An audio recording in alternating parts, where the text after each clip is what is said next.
Ok, je vais continuer, mais je vais prendre mon papier parce que il y a du texte et c'est intéressant à lire. Alors, je vous disais tout à l'heure que j'étais très impressionné par le travail en communauté, en collectivité, les premiers travaux des municipalités, toute cette rigueur.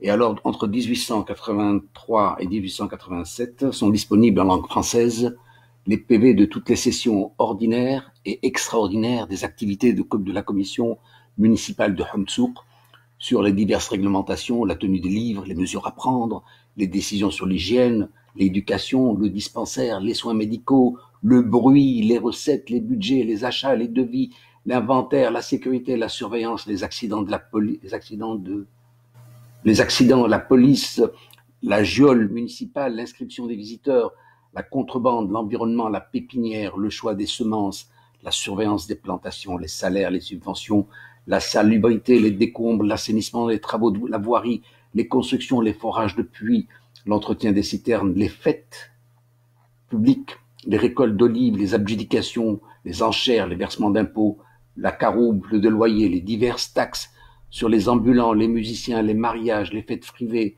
divers frais funéraires, de passage, de mouillage, d'embarcation, de taxes sur le bruit, de balayage, de marché hebdomadaire, le métrage d'occupation des marchés, l'abattage, le stationnement, les syndicats, le patronage d'héritage, le patrimoine, la construction, l'architecture, les clôtures, l'autosuffisance, la distribution alimentaire, les risques de guerre, de défense militaire, les bâtiments publics, l'entretien, les dons de matériel, l'équipement d'import, les douanes. J'ai pas tout lu et assez impressionné par cette préservation de la mémoire. Un véritable gouvernement local prenait des décisions responsables dans la rigueur et la transparence sous les présidences de Mahmoud Ben Brahim, calife de Djerba, Ahmed Ben Brahim et Ahmed Zarrouk, les trois présidents qui se sont succédés, d'un vice-président, etc., etc., etc. Alors, au hasard des lectures, on pensait faire une prison, on pensait faire un hôpital. Le climat de Djerba est un des plus salubres de Tunisie. L'air est rafraîchissant, très sain. La chaleur n'est pas très élevée. Les nuits tempérées.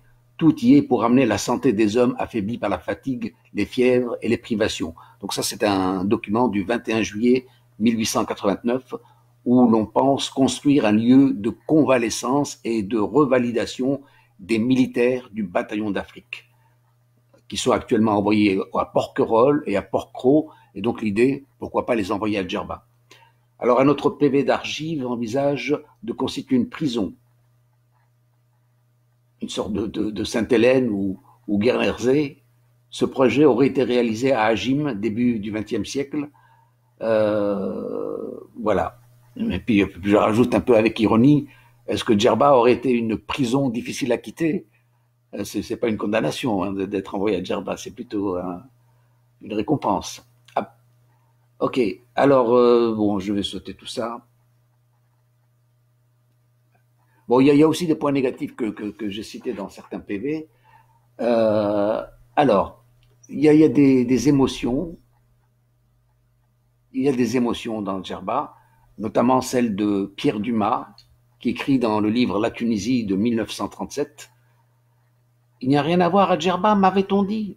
Dans l'enchantement où je suis, il n'y a ni le cirque d'El Djem, ni la mosquée de Kérouan, ni le forum de Tingat, ni pièce architecturale sensationnelle, ni ruine reconstituée ou quelconque palais.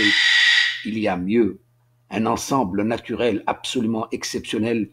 Pour se lasser de Djerba, les années d'une existence entière ne suffisent pas, tellement sont supérieures aux œuvres des hommes, les œuvres de la nature. Il n'y a rien à voir à Djerba.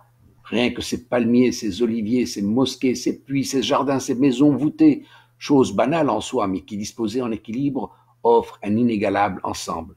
Djerba s'endort dans les splendeurs d'un feu du ciel, terre chaude, saharienne et maritime, à la fois frissonne sous la tiédeur d'un vent marin, fait de silence, de douceur, de simplicité.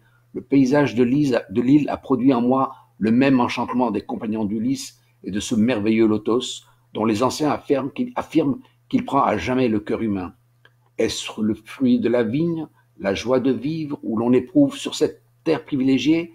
Est-ce la femme djerbienne la plus jolie parmi les musulmanes? Est-ce l'air profondément pur? Est-ce l'ombre légère des palmiers? Je ne sais. Peut-être est-ce la réunion de tout cela. Au moment de quitter l'île, j'ai l'impression de laisser sur la plage un peu de mon cœur, en portant seulement une sérénité nostalgique ineffaçable. Alors, un autre extrait de Paul Reboux. Les maisons de Djerba sont plaisantes au regard, toutes blanches avec des portes bleues. Les bâtiments officiels suivent l'exemple. Seule la couleur bleue a un droit de cité dans l'île. Ce bleu des portes est volé, ce blanc des murs forme dans la verdure un ensemble qui donne une exquise impression de bon accueil, de fraîcheur, de confort, de propreté. Quelle criaillerie feraient les Français si une municipalité les tyrannisait de la sorte de la forfaiture, nous viendrait l'exemple. C'est-à-dire qu'à Djerba, la municipalité imposait le blanc, la courbe, les voûtes, enfin vous connaissez les anciennes lois de Djerba, qui sont bafouées absolument depuis l'ère Ben Ali. Mais à l'époque, il y avait une rigueur qui contribuait à ce charme, à cette beauté. Et donc là, on a Paul Reboux qui en témoigne dans un texte de 1946. Une maison de Djerba est un paradis. Imaginez la demeure blanche et bleue, le mur blanchi à la chaux, meublé de tapis et de coffres, donnant toute une cour à colonnade où dans un bassin de faïence d'un bleu vert, couleur de profondeur marine, un jet d'eau jaillit en gouttelettes que la brise courbe comme une plume et que le soleil irise. Les constructions à toit demi-cylindré sont surprenantes dans un pays sans fer ni bois. Ils eurent l'idée de construire des voûtes des rangées en arches de pierre biseautées qui se joignent au sommet. Le toit se trouve formé par ces murailles. Une inépuisable nappe d'eau est entretenue sous l'île pour promouvoir une humidité féconde. Djerba n'a d'autre eau que celle de ses puits artésiens et autres. Ok, tout autour, bon voilà, je ne vais pas tout lire non plus. Je reprends le début de la phrase ici. Tout autour de ces faïences, on poussait avec la volupté de vivre, de frissonner d'embaumes roses blanches en lourdes grappes, des jasmins, des lilas, des iris, des glycines environnées d'abeilles, des rameaux d'orangers fleuris dans la fermentation ont quelque chose qui grise comme un vin trop fort. Pour une sorte de miracle qui pourtant est naturel sous ce ciel toujours d'azur, les fruits sont mûrs en toute saison et l'on voit tendre aux branches des figues, des cerises, des citrons.